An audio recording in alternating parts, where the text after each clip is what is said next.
Näin tulee alueelle Tureseen. Zuccarellosen ja Norja johtoon! Siinä tämä kaksikko oli vähän pimennossa, mutta kun saa kiekon, näyttää vaarallisuutensa. Norja johtaa tätä kamppailua. Pavelec on ohitettu ensimmäistä kertaa tässä turnauksessa. Mats Zuccarellosen, tai lempinimen Hobbitti, Vancouverissa kanadalaisyleisöltä. Ja kyllähän siinä on vähän, jos katselee Taru Sormusten herrasta trilogiaa, niin yhdennäköisyyksiä niiden isojalkaisten ukkeleiden kanssa. Maailmanluokan laukaus yläkulmaan, ja tämä on varmaan yksi se syy, tuo laukaus, minkä takia mies pystyi Elitserinin pistepörssin pois. Vähän hukassa näyttää jopa tsekki olevan. Koska lähtee veto, Jagr laukoo ja Jaromir tasoittaa. Tsekki, avausmaali, Jaromir Jagr poikittaa syötöstä. Tätä siinä haettiin, vetoja jäätä pitkin. Jakobsen pois rangaistujen aitiosta. Tämähän tarkoittaa vielä sitä, että tsekki pääsee pelaamaan 5-4 vastaan vielä minuutin. Jaromir Jagr, turnauksen avausmaali. 3 hän järjesti edellisessä ottelussa ja nyt tuo pelin tasoihin. Poikittaisliike ja maski, ne ovat aika hankala yhdistelmä maalivahdille. Ruutnes ei näe hyvä, jos tietää, että sieltä edes tulee laukaus. Paikalla maalin takana Zuccarellosen maalin edessä. Ja Norja iskee jälleen johtomaalin.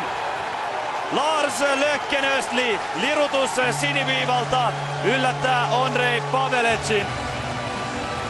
Ja näin on Norja siirtynyt ottelussa jälleen johtoon. Vladimir Ruzicka on mietteissään. Fredriksen maalin edessä. Hän taitaa olla se, joka sitten kiekon lopulta maaliin laittaa. Tässä vielä hidastustilanteesta. Roiskaisu maalin eteen. Maski on kova. Puuttaako vielä suuntaan mailoista?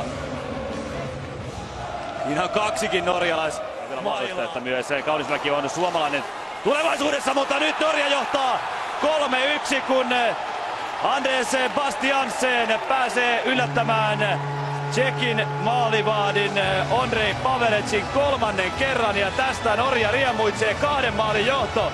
Bastiansen nopea veto, ja nyt se menee sinne takakulmaan juuri siltä paikalta, mistä varmaan kymmenkunta laukausta lähti ottelun toisessa erässä Tšekeiltä kohti Grutnesia. Bastiansenin avausmaali tähän turnaukseen. Färjestadin mies Ruotsin liigasta, yksi tärkeimmistä hyökkäistä tässä joukkueessa.